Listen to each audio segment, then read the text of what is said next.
Они, может быть, какие-то деньги. Вот так на планерке журналисты выбирают темы на злобу дня. Во время обсуждений решают, у кого брать интервью и как лучше донести до зрителя или читателя информацию. Адилет Бектурсунов работает в «Азатыке» уже 2 года. Год он занимает должность телепродюсера. До этого журналист работал на различных телеканалах. По мнению Адилета, в отечественной журналистике, как, впрочем, и в других сферах, есть свои проблемы. Мы искали новых ведущих, новых вообще людей, которые могли бы работать у нас и быть в нашей команде.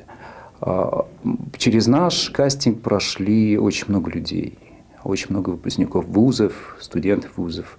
И вот в этот момент стало очень обидно, потому что студенты приходили с 3-го, с 4-го курса, да, с факультета журналистики, которые абсолютно не знают, что такое журналистика.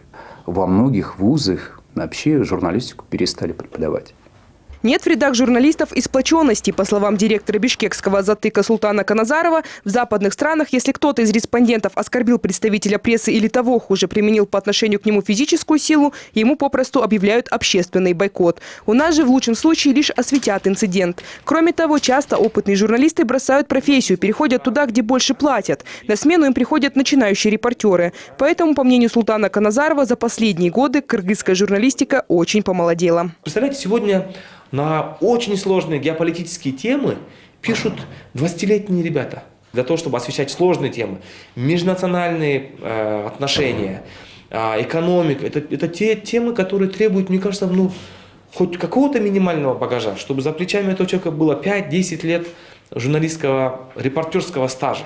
Мало использовать в материале мнения только 2 сторон. Нужно подходить к теме более обстоятельно и привлекать экспертов, считает народный писатель и по совместительству журналист Шайлоубек Дюшеев.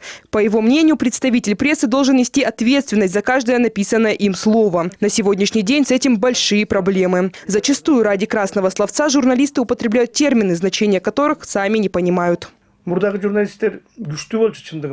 Раньше журналисты подходили к написанию статей намного серьезнее. Сейчас в СМИ работают зачастую безграмотные люди.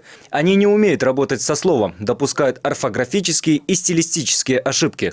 Хуже того, что материалы с этими ошибками выходят и попадают в таком виде на суд читателя. Образованные люди сразу перестают серьезно относиться к такому изданию. Свобода слова в Кыргызстане, по мнению медиаэкспертов, имеет как плюсы, так и минусы. С одной стороны, в отличие от наших соседей, местные журналисты могут освещать любые темы. С другой же, с появлением гласности, качество отечественных информационных продуктов снизилось. Появилось больше дезинформации. Поэтому специалисты призывают представителей СМИ быть непредвзятыми и объективно освещать события. Екатерина Стопкина, Владимир Кулбалдиев, МТС.